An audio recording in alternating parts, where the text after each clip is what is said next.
Here for episode 76 of TGW. I am going to be flying solo for today's episode. I haven't got a guest lined up for next week, but I am planning to get someone for next week. I just don't know who it is just yet. I got to see who's going to be available. It's going to be, the week of Thanksgiving and all of that. But the week after that, on November 30th, we are going to have a hell of a show, as I'm going to be joined not only Steve from Gamers Nexus, but also by Wendell. That's right. So get hyped for the 30th, because it's going to be a Clash of the Titans. We're going to have Wendell and Steve from Gamers Nexus here for TGW on the 30th. So that's going to be awesome. I don't know who it's going to be next week, like I said, but today I'm flying solo. I just didn't put enough time into finding a guest host. I almost had Greg from Science Studio on, but I kind of asked him last minute, as I've been really busy all week cranking out a bunch of videos for deadlines. I had a deadline with, I can't remember what I did on Monday. I did a video on Monday, whatever it was. There was a deadline for that. Yesterday, there was a deadline for the Cooler Master video, so we got that out. Today's TGW, and then tomorrow morning, it's already done. It's already edited. There's going to be a video going up for a review on the Acer XB241YU. That's the 165 Hz 1440p Acer monitor with G-Sync under $500. So that is going up tomorrow morning, probably 6 or 8 a.m.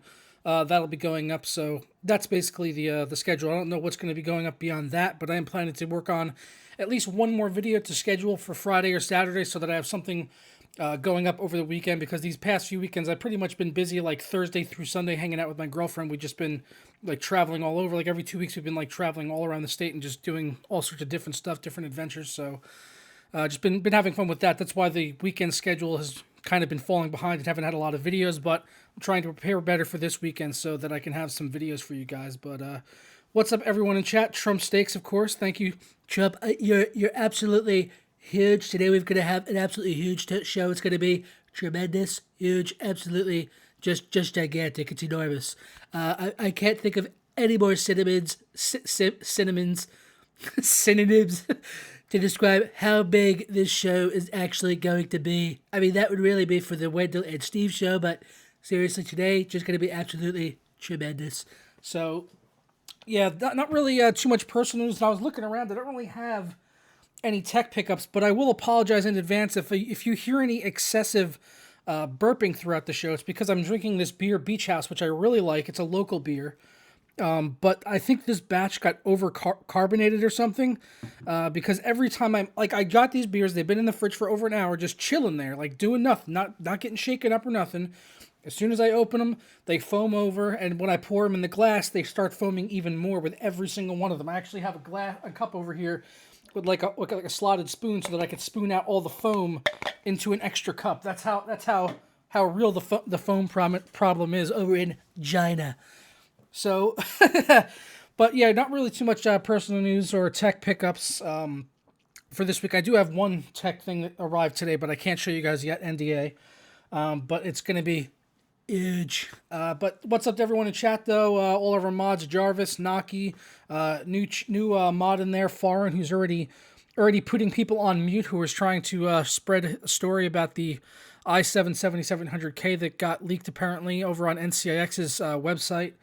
And he apparently posted a thread over on the Linus Tech Tips forums, but I haven't had enough time to investigate it yet, so take that with a grain of salt until I've had a chance to further look into it. But let's go ahead and jump into the first topic, and we will be taking questions periodically throughout the show if I can remember to look over the chat.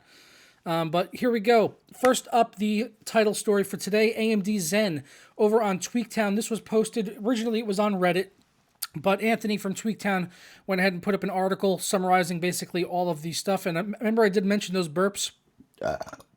There they are. I'm sorry. Overcarbonated beer from Beach House. Blame them, not me. But it is still really tasty, but overcarbonated. So this original thread over on Reddit was showing up some of the Zen details, some things that we had kind of already known and some things that had evolved from previous stuff. So they were talking about the the 6850K is what they are calling it, which is going to be Zen's $300 CPU part, which they are saying is going to be 8 cores, 16 threads, and then, like I said, $300, which would be absolutely amazing, as they're saying that this is going to be competing with the likes of the 5960X when it comes down to single-threaded performance, even going into talking about the hyper-threading efficiency, saying that it's going to be competing with the likes of Intel's hyper-threading, which is really is where they need to be. If they're planning to compete with Intel and go head-to-head, they need to be able to compete on the single-threaded side of things, and they also need to compete with the hyper-threading and be able to match what they're doing with their hyper-threading. They are calling the hyper-threading SMU on Nvidia side. It's called SMT. That's just kind of the general term for it, simultaneous multi-threading, but this is called SMU. We don't know exactly what that stands for yet, but that's what they're referring to, the hyper-threading on the 6850K. There is also details in here about, and the links are down below in the description if you want to go over and read through all of these. They are saying that there's going to also be a higher binned part of the 6850K, which will be more than $300, but still 8 cores and 16 threads, but probably have a higher clock speed out of the box, and we could probably expect to get better consistency with higher overclocks out of that processor. We don't know what that one's being called yet, but right now they're saying that this 6850K, they're actually able to get these up now to around 4.2 gigahertz, when back in August, the clock speeds they were showing were 3.8 gigahertz, and that was when they had showed the render test with Blender. If you remember, they showed that, I think they compared it against the 6950K, if I'm not mistaken.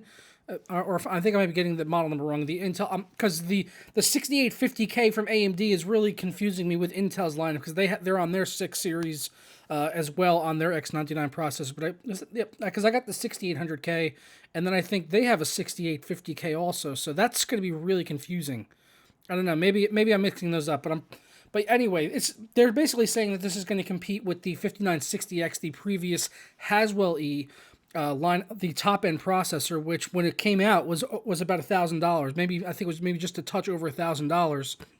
So if we could see these coming out for $300 and competing on the single-threaded side of things, and maybe pushing up to 4.2 gigahertz, then it is certainly something that I will be looking at for using in my main system here, because right now I've got a 6-core 12-threaded part from Intel. So if AMD can come out and they've got an 8-core 16-threaded part for cheaper, and be able to, well, it would be more beneficial to me anyway. If they're matching it on the single-threaded, that's fine by me. But the extra cores, the extra 2 cores with the additional 2 cores on the hyper-threading as well, so 4 threads overall, would certainly be beneficial to me as a content creator. I can't speak for how much it's going to impact for gaming. We'll have to test these things certainly once they are becoming available, and I will be doing that for sure. I'm definitely planning on testing the Zen CPU parts, as many of them that I could possibly get my hands on. I kind of want to do CPU benchmarks in the way that I've done the GPU stuff, the side-by-sides when the new games come out. I want to do something similar to that as well, but with the AMD Zen versus something competing from the Nvidia side. I'm not slurring. My mouth is getting over dry.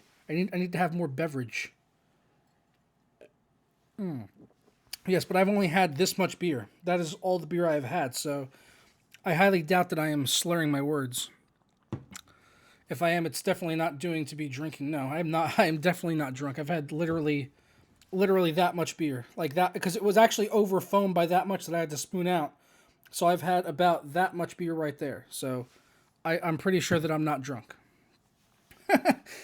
But yeah, so we're going to go ahead and move on now from the AMD Zen story. If you guys got any, that is, I do need to take a deep breath. I'm talking too fast because I'm by myself.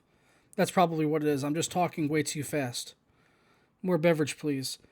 But what do you guys think about the Zen processor, though? I mean, by the time your guys' questions get caught up or comments and stuff like that, we'll probably be on to the next topic. So hold them for the end of the show. We will be doing Q&A and stuff. But yeah, Zen is looking very exciting. Really looking forward to getting these in and testing them here on the channel. So next up, Nvidia's rolled out their new drivers, which they are saying the Nvidia drivers need a little more cowbell. Oh, Christopher Walken coming in like, hey, you see these game-ready drivers? Not so ready, are they? Oh, I don't know. That's my Chris Walken. You guys can let me know. You could rate that on a scale of 1 to 10. I mean, you let me know. So the new NVIDIA drivers, which came out yesterday, which is the 375.86WHQL, which means they went through WICL certification. I guess they didn't catch the issues that it's having, did they, NVIDIA? This was meant to be game ready to deliver optimizations for Battlefield 1, Civilization 6, as well as The Division. I went ahead and downloaded this driver on my PC, the i5 Mini ITX rig, as well as my brother's system. None of us have actually had any issues with these drivers, but many users have actually reported heavy flickering in their games. Someone on Twitter was mentioning to me that he was getting really bad flickering with SLI on his system, but I don't believe that this is actually localized to just SLI users. It seems a lot of people on the forums are having issues with this particular driver, the 375.86. This just released yesterday, so they're advising right now to go ahead and roll back to the previous driver. I haven't had any issues, so if you already have the driver and you're not having issues with flickering or anything like that, then you're probably fine. You can go ahead and stay on the driver. But I would go and look at your GPU clock speed, because the other issues that they're reporting is that they are actually being stuck at 810 megahertz, which would certainly decrease your performance quite a bit if you are being locked down to 810 megahertz and you're not getting your full clock speed on your GPU. And I don't think they specify exactly which GPU is sitting on 810 or if it's all of them sitting on 810. But like I said, I tested it after I saw this story. I went and hit up Battlefield 1 again because I didn't notice my frame rate being lower. But my clock speeds were good. I was getting around 1850 to 1900 megahertz on my core with the GTX 1080, which is about what I expect. And the same story on the GTX 1060, which I was playing on earlier today, testing out that Acer Predator monitor. So, like I said, I didn't have any issues. So it's not everyone that's going to be affected, but it doesn't look like this is going to cause any real harm to your PC. But if you are having issues, then this is probably the culprit. So you may want to go ahead and roll back your drivers. This is not the first time that NVIDIA's had problems with their drivers recently. They've been having quite a few issues with their drivers. People were getting flickering on videos, like watching videos on YouTube. They were having flickering, and that was a driver issue. Certain G-Sync monitors were also getting flickering as well on some of the 10 series and Titan X GPUs, which took them a few drivers to get that ironed out, but they finally did. I believe it was in just the last one. My buddy Kurt, he had been having issues with it, and he'd been going back and forth with NVIDIA to try to get the drivers sorted out, but they actually did get it fixed, so that was taken care of. But now it looks like they're back at it again, having driver issues. So here we go into the next story, continuing with NVIDIA, who, this is not really necessarily a story. This is kind of like a commentary that was done over on Fudzilla that I wanted to comment on myself. They're talking about next year's lineup of the AMD GPUs, which is going to be Vega 10, which is they're going to be competing, heavily with NVIDIA side of things, and they could really take away a significant amount of market share from NVIDIA in 2017 if NVIDIA doesn't have any GPUs releasing next year. We're expecting to probably see Vega 10 coming early next year, which is going to be the successor to Fury, and we may even be seeing a follow-up to the RX 480 as well, maybe in the form of an RX 490. A lot of people have been rumoring that card coming out, so I would personally like to see that. I would like to see them do an RX 490 as well as bringing out the successor to the Fury cards that we saw. What did those come out last year in 2015? I believe it was. So it's going to be certainly hard for NVIDIA to keep up market share wise, but I think AMD is going to really have to come in and undercut NVIDIA or be able to beat them on the performance side of things.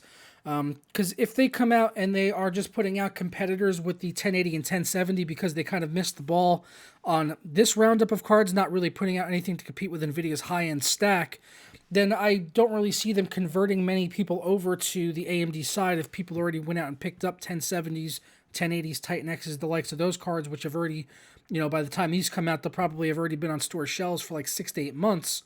So, the likelihood of them stealing market share in that segment, if they're just competing with those cards, is probably not going to be great. They're really going to have to actually beat NVIDIA at their own game on the high-end series of cards with HBM2. And that's what I'm going to be looking for. I'm going to, try to get in a Vega 10 card, whatever the top tier one is, hopefully competing with the 1080 or maybe even beating it out. That's something I'm going to want to test. You saw that story I did earlier this week on the 1080 Ti. Yep. What's his name? Pelican said supposed to release a Pascal refresh. Oh, he said a Pascal refresh after the 1080 Ti. I wouldn't be surprised if we saw a Pascal refresh, but I mean that's probably unlikely actually because this Pascal, I should say, was already basically a refresh of Maxwell. So, I mean, I think the HBM2 is certainly going to be introduced on the next generation of Nvidia GPUs.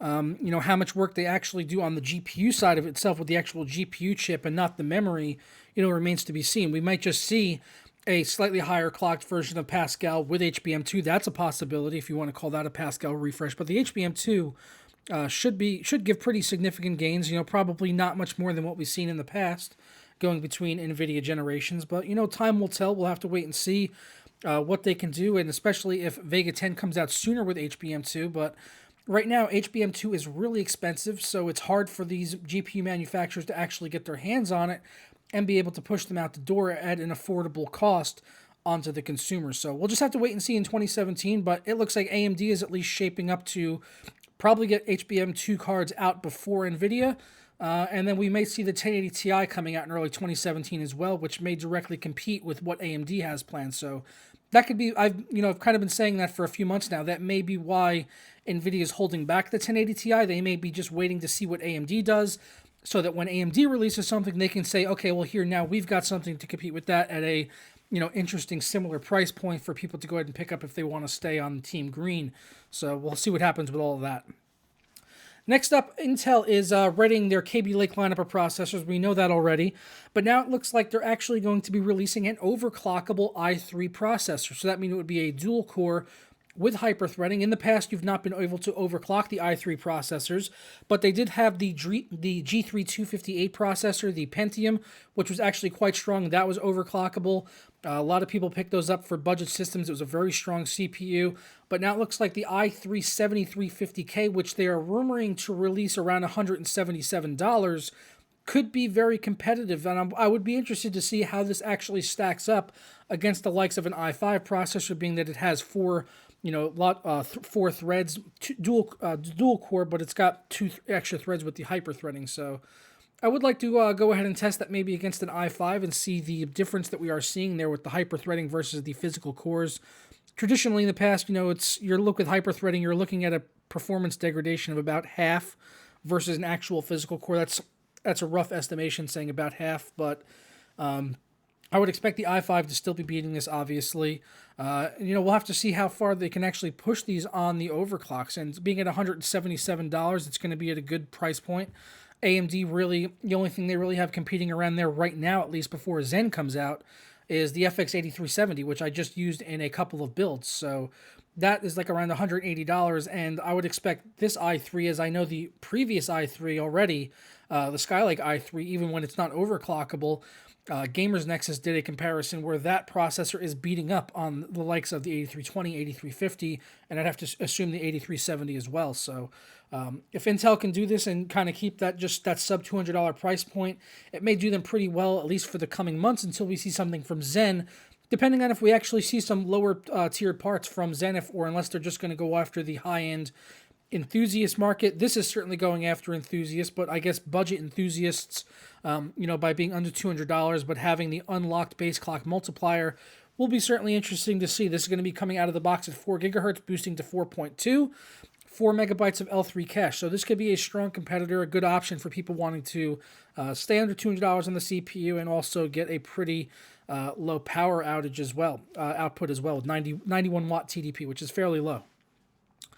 Next up, we got a few gaming stories here to round off the show. We got Battlefield 1 just got their big fall update. I've been playing this since yesterday, since the patch came out. I do like a lot of the changes that they made. I don't like the changes they made to the mortar.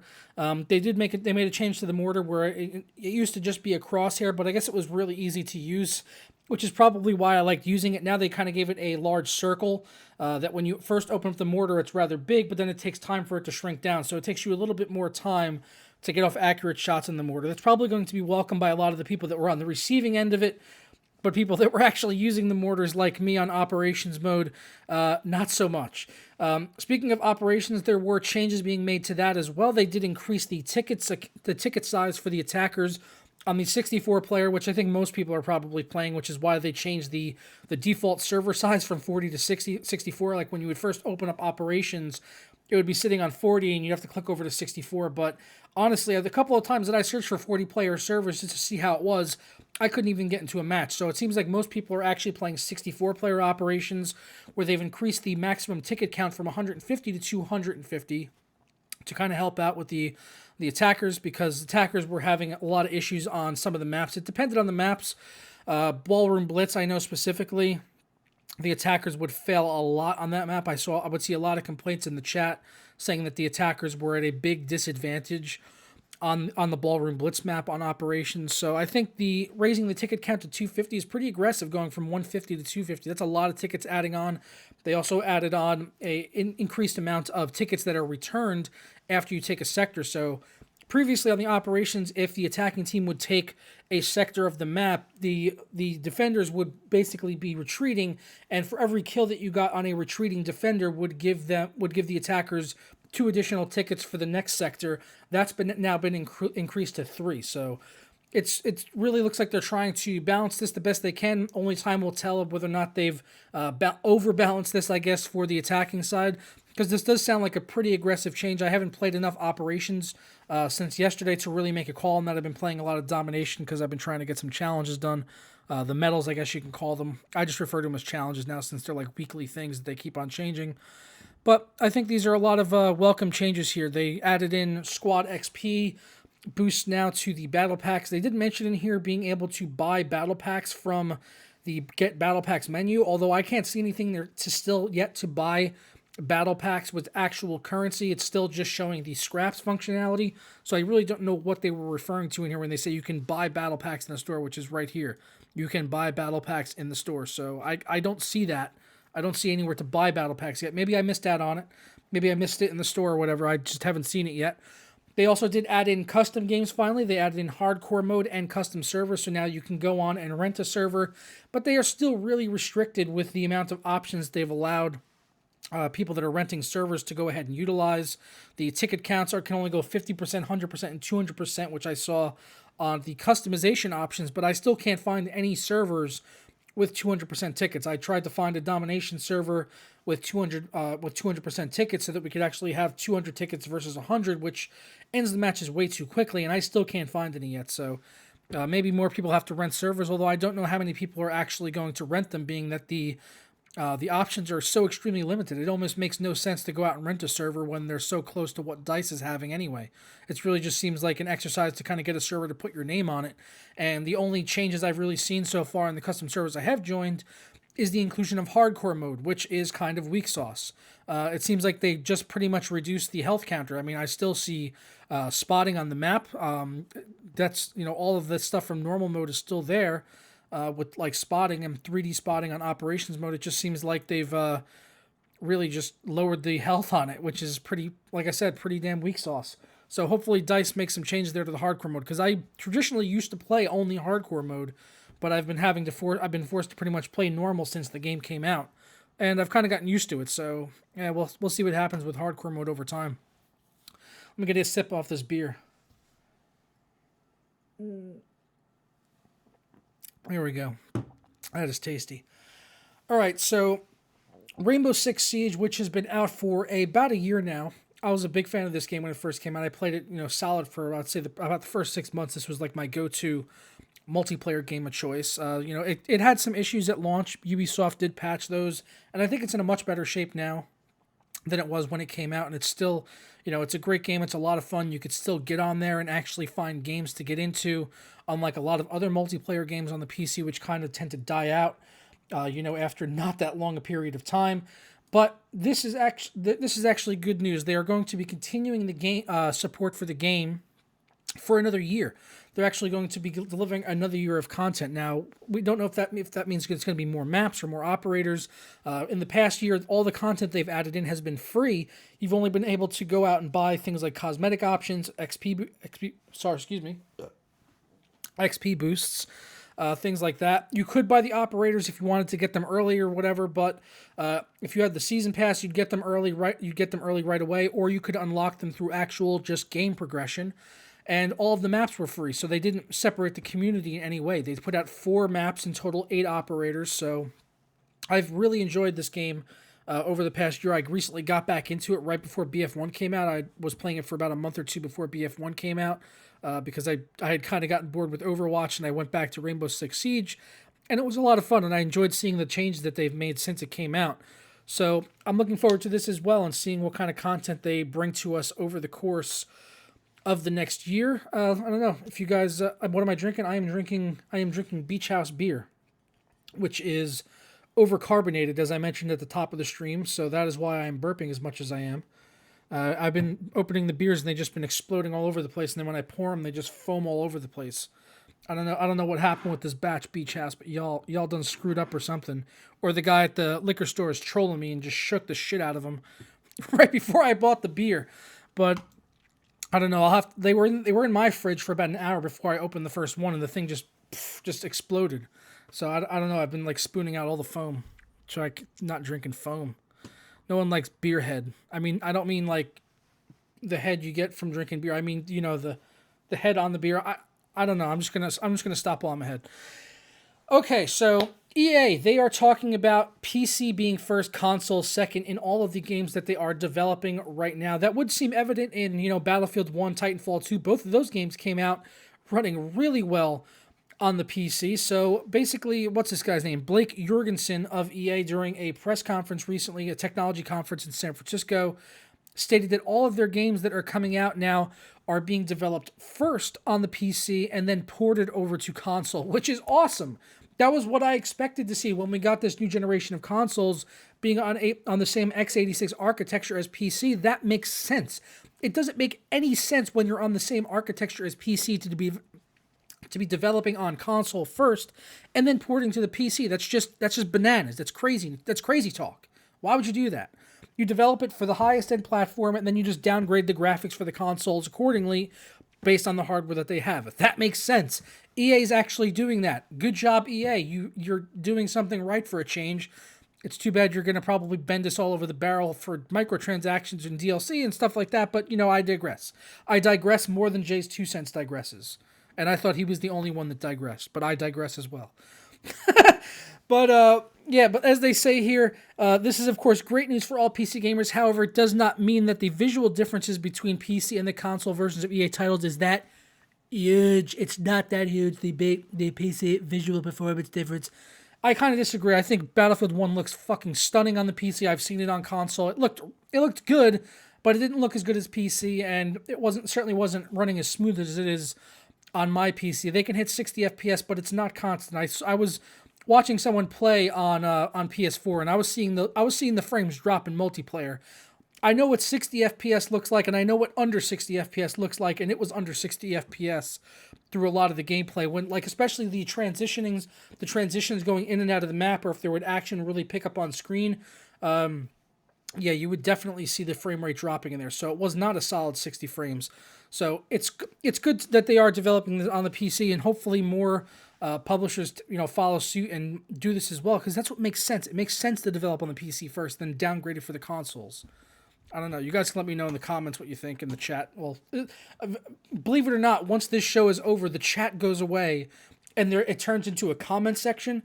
So if you're watching this post live stream, then leave a comment and a like as well. I mean, whether you're watching live or not live, you can still leave a like on the videos. It suggests under the image of me. All right, so last story for today, Watch Dogs 2. This released on... What's up, Just Wolf? I love your comments as well. I know you love the show, but I love your comments even more, Just Wolf. You're amazing. You're an amazing human being. And speaking of amazing human beings, Watch Dogs 2 just released, yesterday on the consoles. We're not getting it on the PC until the 29th, but so far the reviews coming in do look pretty promising. But this story, before I talk about the reviews actually, is about the genitalias. Yes, apparently the developers of Watch Dogs 2 had put in female genitalias, and some guy had actually gone ahead and taken a screenshot and shared it out on the PSN network, and then his account got banned for sharing out an image from the game that showed a female NPC's vajayjay. That's right. He got banned for showing the vajayjay. You don't show the vajayjay on the PSN network. That's the kind of stuff we reserve for Steam, where all of the adults are. So if you want to, avoid these problems in the future, PSN users, just get a PC, and we don't care what you show. Vaginas, dicks and balls, Show them all. Everything. Even Glenn getting his head smashed in by Negan. You could show all of that. So Watch Dogs 2, I don't know. I guess they're going to be patching this and getting rid of the VJJs on the NPCs, but yeah, I don't know. I hope they don't patch it in time for PC, because I think on the PCs we have adults here and we can handle the VJJ. I don't know. You guys can let me know what you think about the VJJs. Have I said VJJ enough? Vagina. Gina. This is the Donald Trump. We're going to China. That was from Saturday Night Live. Alec Baldwin did an amazing job. Best thing about Trump becoming president is we get to see more Alec Baldwin on SNL doing his Donald Trump impression. That's the best thing about this election, honestly, is 4 years of impressions of Donald Trump. Amazing. So I was talking about the reviews on Watch Dogs 2, which are coming in so far pretty darn good. It's got an 84 on Metacritic and 8.3 on the user score, which is good to see. You know, on the original Watch Dogs, which I think it was a pile of shit. I mean, the game ran bad. It was boring. The characters were freaking vanilla ice cream, and the story was pretty much non-existent. Didn't give a shit about Aiden Pierce or anything happening in that game, and the performance problems on the PC certainly didn't help it out at all.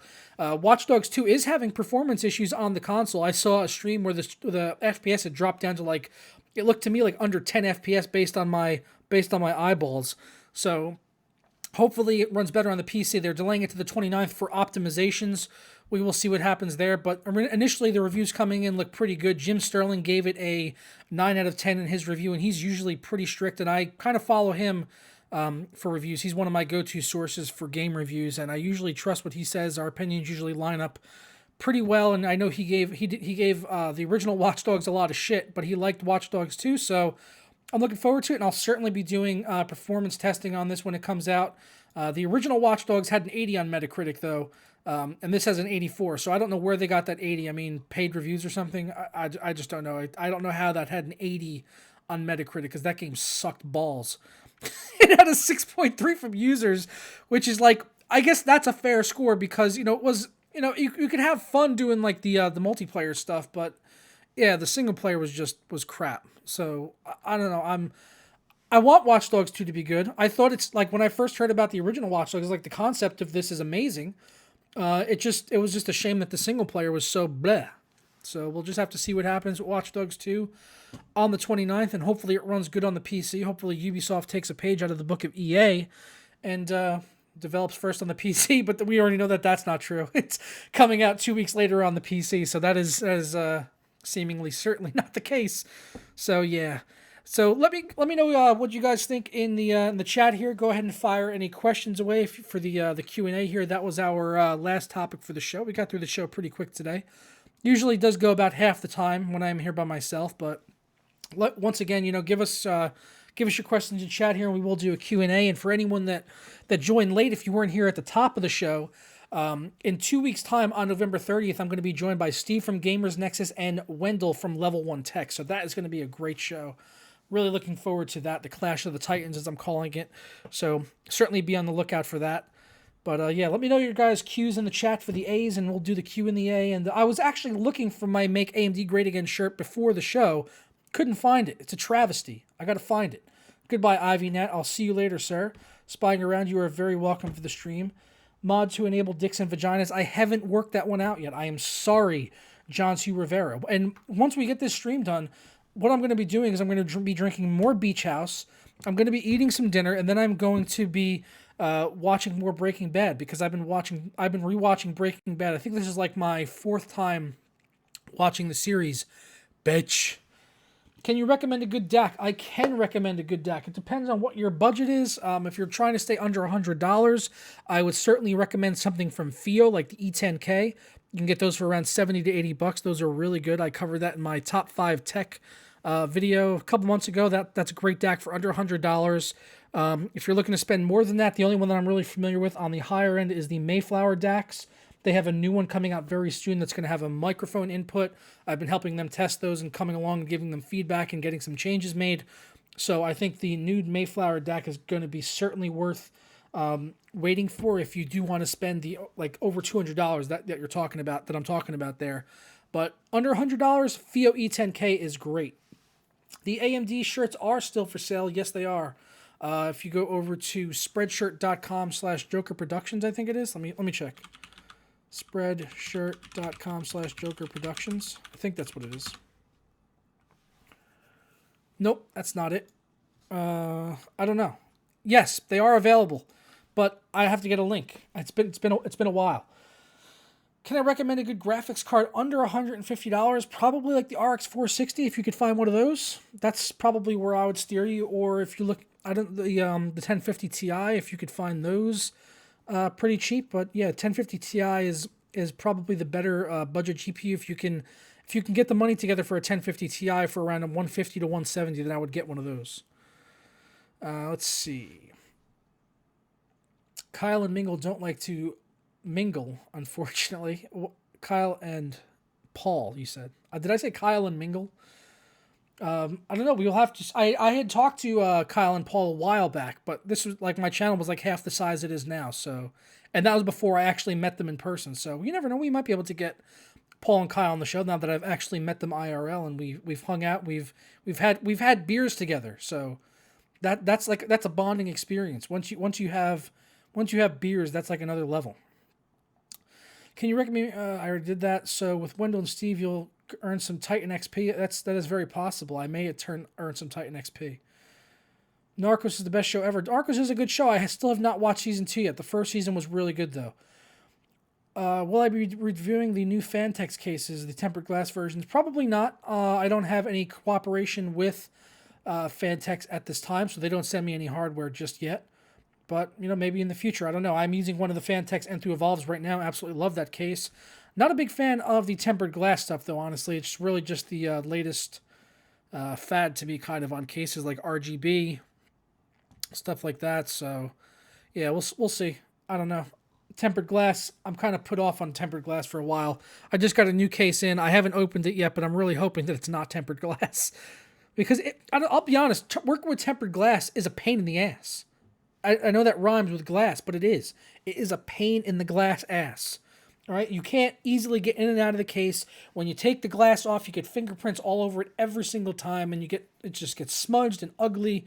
And I don't like working with it. And as someone that likes to change their hardware out rather frequently, I love a case with doors on a hinge or a case door that just slides right off. I have the Define Mini, or Nano S, I should say. That's a good case. It unscrews easily, pops right off. I could change out a GPU and put it right back on. My N2 Evolve case, the door swings out in a hinge. I can get into it easily and change GPUs, and boom, right back in business without any trouble. So yeah, the tempered glass side panels on cases are just, I don't know, I view them as kind of a gimmick. They look nice, if you're trying to build a really extravagant build and you just want to build it and let it sit there and not ever touch it, then they're great. But as soon as you start touching them, they look ugly as shit. What do I think about Titanfall 2? I got a refund on it. It runs great, but I am not interested in the gameplay, so I basically did performance testing on it and then got a refund. Let's see. What do I think about the Thermaltake View 71? I do not know what that is, so I'll have to look it up. Thermaltake View 71. Let's see. It's a very tall chassis. I do not like it.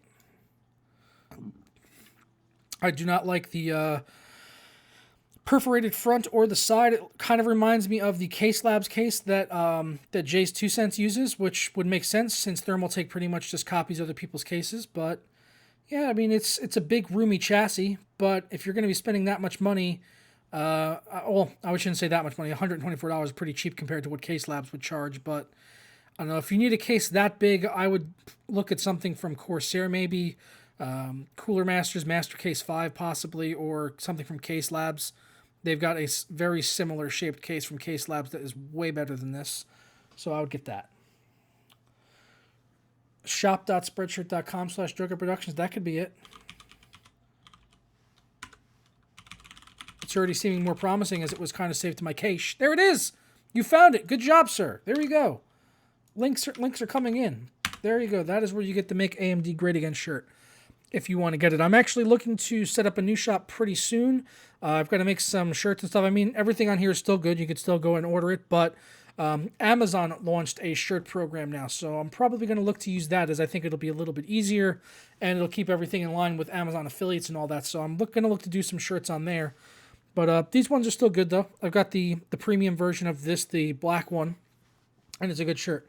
I've got no issues with it, but I want to use. I'm gonna try using the Amazon service and see how that goes. They do everything to order, just like Spreadshirt, so I don't need to like buy any inventory up front or anything like that. So, yeah, should be good. I'll try it out. Like I said, I was actually looking for this shirt before the show, and I could not find it in my hamper. So, I don't know. Maybe I'll wear it next week if I could find it. I thought it would have been perfect considering the title of today's show. These Tech Syndicate videos, do you need a sound card or build your own pair of headphones? I agree. Those series of videos that he did with Mayflower were excellent. Those were some of the earliest videos I had watched by Tech Syndicate. They were awesome. Let's see. Anything else? What's the weather like in Jersey? It's chilly. It's like around 50 degrees or so. But, it's good. It's good. Can I list my recording gear, both audio and video?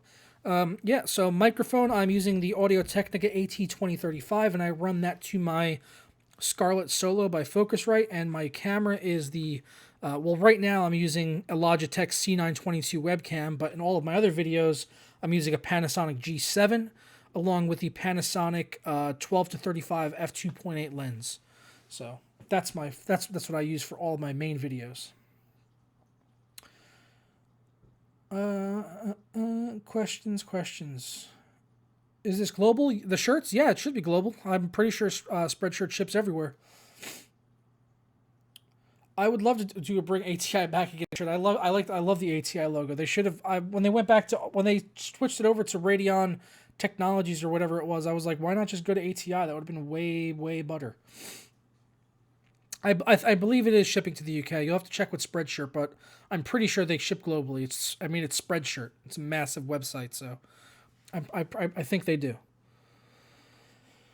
I have not heard anything on the MSI GTX 1080 EK water block card, but I would love to see one of them because they look sexy as all hell. I would love to throw one of those in my build, maybe, or actually, if they did the Titan X one, would be even better, as I've already got a 1080. But I would love to get a Titan one. I think that'd be great.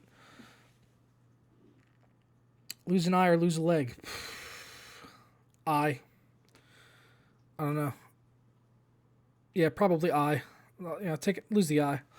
Can they make the letters in red? No. You can get the shirt in red though. Like if you go on the shirt here, it'll have this is with the black text. You can pick a red shirt with black text, which I had seen someone had actually ordered at one point. Or if you want to get it with the white text, you could do that, which I think looks a little bit better with the white text. So you could do red shirt, but you can't do the lettering in a different color. It's either white or black, unless I go and actually create the shirt separately, which I'm probably not going to do because, like I said, I'm going to be setting up the Amazon shop pretty soon, and I'll likely carry over this design into the Amazon store and just set it up new, and maybe I could do it at that time if enough people still want it. What is the best gaming GPU on the market, Radeon Pro Duo or Titan XP? Titan XP. I would want to have the single GPU performance, because if you get a Pro Duo card, you're still having to deal with the compatibility of Crossfire. So, Titan XP. Am I upgrading to Titan XP or not? I don't know. I'm waiting for 1080 Ti. If a 1080 Ti comes out, I'm getting that because I would love to get a Titan XP. But then again, if I get a Titan XP and I start testing in videos, I know people are just going to give me shit because no one finds a Titan XP relatable. There's like 5 people in the world that find that relatable. So everyone will just be like, oh yeah, of course this new game runs fine for you, Joker, using a $1,200 graphics card. Oh, so that'll be the comments on every single performance video. So I'm just trying to avoid the Titans, at least for this generation of cards. Next generation, though, Titan all the way. Because I'm not going to wait for TIs next time around. I'm going to get on the Titan cycle and just buy a Titan every single generation. That's what I'm going to use for my personal systems in the future. But this time around, I'm waiting for 1080 Ti. Mostly because I've already got the 1080. You're in traffic, but still listening to Joker. GG, don't get any accidents. Don't play Pokemon Go while driving. That's what they keep telling me. And then I just tell them I'm a passenger. I actually saw someone parked on the side of the road by the firehouse by me, and because I know that there's a Pokestop there because I stop there all the time to get more balls. and there was a guy just parked there with his hazard lights on. And was like, "Yep, he's Pokemon going, getting some Pokeballs and some potions." All right, see you later, Rez. All right, well, I'm actually going to go ahead and wind down the show because I can smell dinner being ready, and it smells amazing. We got sausage and peppers going, and it's going to be huge. Like, this show is absolutely huge. Thank you, everyone, for hanging out in chat. Luis Ortiz, John Absical, and Red Mushimo, all of you guys, Technoscope, absolutely tremendously huge. Thank you so much. Make TGW great again. That should be a shirt. Maybe I'll have it for next week. All right. All right, I'm going to stop that voice, actually, before I go into seizure. But yeah, that Acer monitor review, though, going up first thing in the morning, and the under $500 G-Sync monitor is going to be awesome. The video came out great. So, keep an eye out for that, and I'll catch you guys next week. Ta-da!